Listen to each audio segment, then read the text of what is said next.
Chicken cheese ball নামটা শুনলেই যেন কি লোভটাই না লাগে। তো অনেক দিন আগে ফেসবুকে এই রেসিপিটাই দেখে এত লোভ লেগেছিল, তাই আমিও আজকে বানিয়ে নিয়েছি। তো আমি এখানে প্রথমে চিকেনটাকে এভাবে পেস্ট করে নিয়েছি। তোমরা চাইলে মিন্স চিকেনও ইউজ করতে পারো। তার মধ্যে দিয়েছি মেয়োনিজ দিলে নাকি ফ্লেভারটা দারুণ এনহ্যান্স হয়।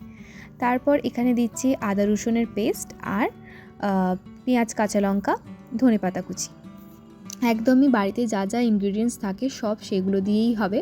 আর এই হচ্ছে এটার স্পেশাল মশলাটার মধ্যে ছিল গোলমরিচ, গোটা গরম মশলা আর একটা শুকনো লঙ্কা। সব কিছুই আমি শুকনো খোলায় একবার নেড়ে নিয়ে তারপর গুঁড়ো করে নিয়েছি। এবার এটাকে ভালো করে মাখিয়ে নেব।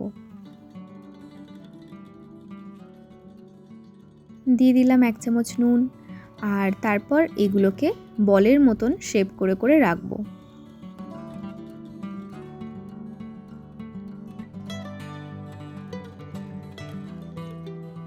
তো হয়ে গেছে আমার বলগুলো করা। এবার এর ফিলিংটা আমি করব। ফিলিংটাতে আমি দেখেছিলাম ওখানে এই গুঁড়ো দুধের মধ্যে একটুখানি কাঁচা লঙ্কা, ধনেপাতা কুচি দিয়েছিল, কিন্তু আমি সেটা করিনি। আমার কাছে পিৎজা সিজনিং ছিল, তো আমি ভাবলাম এটা এর সাথে খুব ভালো যায়। তো সেই জন্য আমি পাকামো করে এখানে পিৎজা সিজনিং দিয়েছি। তোমরা চাইলে তোমরা ওরকমও করতে পারো বা আমার মতো পিৎজা সিজনিংও দিতে পারো। এরপর আমি এখানে চিজ স্লাইস নিয়ে নিচ্ছি। এরকম চিজ স্লাইসকে আমি 4 টুকরো করে তার এক একটা টুকরো এক একটা বলের ভেতরে দেব। তো প্রথমে আমি চিজ স্লাইসটা দিচ্ছি এইভাবে। তারপর দিয়ে দেবো ওই গুঁড়ো দুধের মিশ্রণটা। আসলে চিজের স্বাদটা ভীষণ ব্লান্ট লাগে, তো তাই এর ফ্লেভারটাকে এনহ্যান্স করার জন্যই গুঁড়ো দুধটা দেওয়া হচ্ছে। এবার ভালো করে এটাকে মুড়ে দিতে হবে। তো এখানে চিকেনটার লেয়ারটা একটু পাতলা করলে ভালো হয়, তবেই চিজটা ভালোভাবে গলবে। তো আমি আরও একটা বানিয়ে নিচ্ছি। এবারে চিজটা আমি একটু কমই দিলাম, কারণ আমার মনে হচ্ছে যে আমার চিজ বলগুলো অতটাও বড় নয় যে এতখানি করে চিজটা দিতে লাগবে। তো এরপর আমি এটাকে একটা ডিম ফেটিয়ে তার মধ্যে দিয়ে দেব। ভালো করে ডিমের কোট করে নিয়ে আমি এবার ব্রেড ক্রাম্বসের ওপর দিয়ে দেব।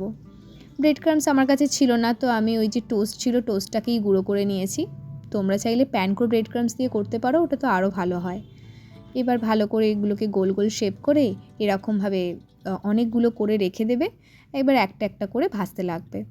তো তেলটা এখানে একদম ডুবো তেলেই ভাজা হবে, কিন্তু আমি প্রথমে একটু তেলটা কম দিয়েছিলাম। একটা আগে ভেজে দেখছি কেমন হয়, যেহেতু প্রথমবার করছি তো সব কিছুই বুঝে সুঝে করতে হচ্ছে। তো এই যে আমি মিডিয়াম ফ্লেমে এটাকে গোল্ডেন ব্রাউন করে ভেজে নিয়েছি। তো একটা দেখলাম খুবই ভালো হয়েছে।